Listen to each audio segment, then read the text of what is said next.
ప్రజాశోధక్యాత్ర YouTube ఛానల్కు స్వాగతం. BJP మద్దతుతో మున్సిపల్ చైర్మన్పై సిపిఎం ఫిర్యాదు సంగతేంటి? అవినీతి రుజువుకు సిద్ధం సిపిఐ అంటూ అమరచింత మున్సిపల్ చైర్మన్ అవినీతిపై బీజేపీ మద్దతుతో జిల్లా కలెక్టర్ ఎమ్మెల్యేకు ఫిర్యాదు చేసిన సిపిఎం ఏప్రిల్ 4వ తేదీన చైర్మన్ వైస్ చైర్మన్పై పెట్టిన అవిశ్వాసానికి బీజేపీ మద్దతు సాకుగా చూపటం హాస్యాస్పదమని సిపిఐ పట్టణ కార్యదర్శి భాస్కర్, మండల కార్యదర్శి అబ్రహం అన్నారు.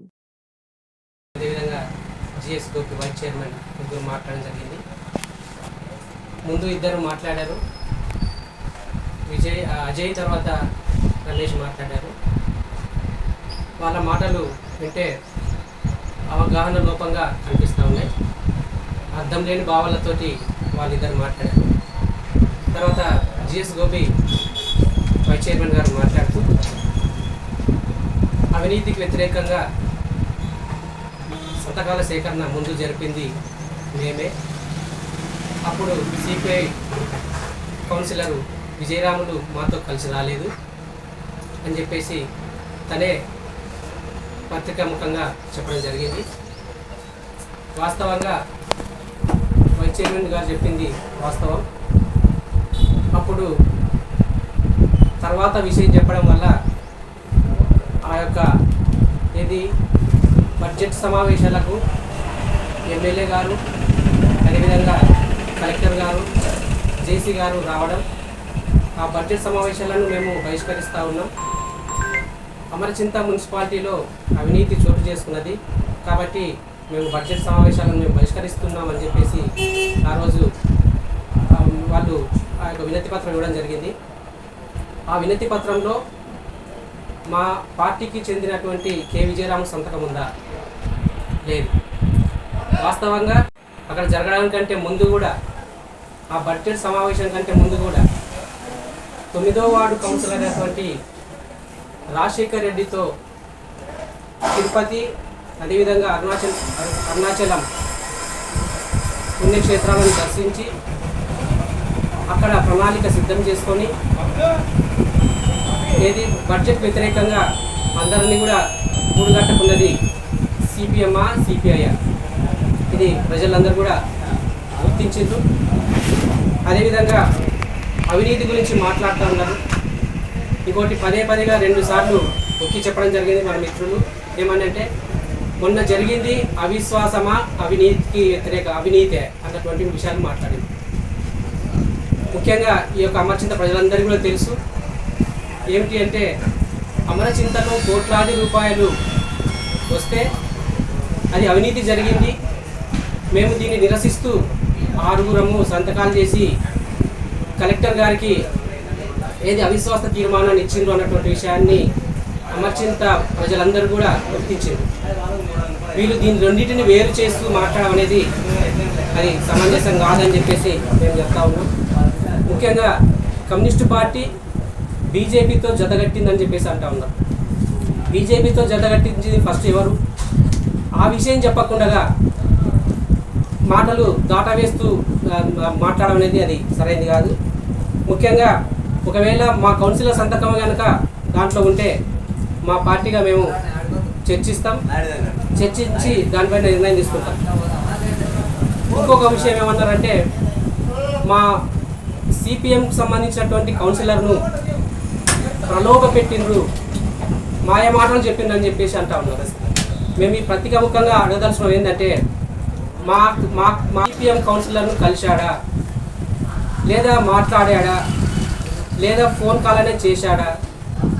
ఈ విషయాలన్నీ కూడా మీరు చెప్తే బాగుంటుంది. తర్వాత ఈ మధ్యకాలంలో బీజేపీ పార్టీ అమరచింతలో కందకాన్ని అక్రమంగా రిజిస్ట్రేషన్ చేసుకున్నారు అన్నటువంటిది ధర్నా చేసిండ్రు. అది వాస్తవమా కాదా? ఆ ధర్నాకు సంబంధించినటువంటి డాక్యుమెంట్స్ రిలీజ్ చేసింది అమరచింత మున్సిపాలిటీ చైర్పర్సన్ భూషణం గౌడ కాదా? ఈ విషయాన్ని కూడా మీ దృష్టికి తీసుకొస్తా ఉన్నాను. ముఖ్యంగా మిత్రులు మాట్లాడుతూ అమరచింత మున్సిపాలిటీ అయిన తర్వాత సిపిఐ పార్టీ ఎప్పుడు కూడా అవినీతికి వ్యతిరేకంగా కానీ, సమస్యల కొరకు పరిష్కారం కొరకు కానీ ఎప్పుడు కూడా పోరాటం చేయలేదు, మేము మాత్రమే చేశారని చెప్పేసి అంటా ఉన్నాం. ముఖ్యంగా మేము చెప్పేది ఒకటి ఏంటంటే, మున్సిపాలిటీ ఏర్పడినటువంటి 6 నెలలకే పాత మున్సిపల్ భవనం దగ్గర సిపిఐ ఆధ్వర్యంలో నిరసన కార్యక్రమాన్ని చేపట్టాం. దానికి సంబంధించిన వీడియోలు మా దగ్గర ఉన్నాయి, అవి మేము ముందుంచుతాం. అప్పుడు నిరసన కార్యక్రమంలో కాంగ్రెస్ పార్టీ సపోర్ట్ చేసింది, వచ్చారు. అదేవిధంగా టీడీపీ మిత్రులు కూడా వచ్చి ఆ యొక్క కార్యక్రమాన్ని రావడం జరిగింది. మీరు ఆ కార్యక్రమానికి ఎప్పుడైనా స్పందించారా? అదొకటి. తర్వాత మా కౌన్సిలర్ ఇంకొకటి రెండో విషయం ఏంటంటే, అమరచింతలో డివైడర్ వర్కులు జరిగినాయి. ఆ డివైడర్ వర్క్ జరిగే క్రమంలో ఇది నాణ్యత లోపాలు ఉన్నాయని చెప్పేసి మా కామ్రేడు అక్కడ మున్సిపల్ డివైడర్ రాళ్లతో కట్టాల్సినటువంటి దాన్ని ఇది మెటల్స్ సరైనది కాదు, నాణ్యత లోపాలు ఉన్నాయని చెప్పేసి ఆ రోజు అన్నాడు. దానికి సంబంధించి అప్పుడున్నటువంటి అధికార పక్షం మా పైన కేసు నమోదు చేసే ప్రయత్నం చేసింది. మేము ఎస్ఐతో గారిని అదేవిధంగా సిఐ గారితో కూడా కొట్లాడి మేము ఆ యొక్క సమస్య పరిష్కారం కొరకు మేము మా పైన వివక్ష చూపిస్తున్నారని చెప్పేసి ఆమె మురికి కాలువలు తీసింది. ఆ తర్వాత మళ్ళీ మున్సిపాలిటీ ఆఫీస్ దగ్గర వచ్చి ఆమె నిరసన కార్యక్రమం చెప్పితే మా పార్టీకి చెందినటువంటి కౌన్సిలర్ కూడా ఆ యొక్క కార్యక్రమంలో పాల్గొని ఆమెకు మద్దతుగా ధర్నా కార్యక్రమంలో కూడా పాల్గొనడం జరిగింది. తర్వాత ఇంకొకటి, అదే 4వ వార్డుకు సంబంధించి అక్రమంగా రోడ్డును కబ్జా చేసుకుంటే 2-3 సార్లు కమ్యూనిస్టు పార్టీ ఆ యొక్క విధానం కరెక్ట్ కాదని చెప్పేసి మేము ఆందోళన కార్యక్రమం చేసినాం. అయినా దాంట్లో కూడా అప్పుడు కూడా ఎక్కడ కూడా సిపిఎం మిత్రులు ఎప్పుడు కూడా స్పందించినటువంటి విషయం లేదు. తర్వాత 3వ వార్డుకు సంబంధించి మరుగుదొడ్లు ఇది ప్రారంభోత్సవానికి నోచుకోక అమరచింతలో కట్టినటువంటి అన్ని మరుగుదొడ్లు కూడా ప్రారంభోత్సవం చేస్తే 3వ వార్డు మరుగుదొడ్లు ప్రారంభోత్సవానికి నోచుకోక 5-6 నెలలు కాలయాపన చేస్తే కలెక్టర్ గారికి అదేవిధంగా మంత్రి గారిని స్పెషల్గా పిలిపించి ఆ యొక్క మరుగుదొడ్లు ప్రారంభోత్సవం చేయడం జరిగింది. అప్పుడు కూడా అక్కడ కూడా వివక్ష చూడడం జరిగింది. అప్పుడు కూడా మన మిత్రులు ఎప్పుడు కూడా స్పందించినటువంటి సందర్భం లేదు.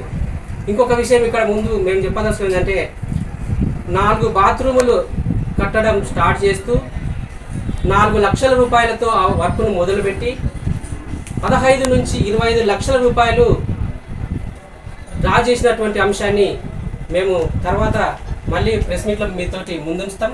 ఈ విషయాన్ని కూడా మేము మీకు తెలియజేస్తా ఉన్నాం.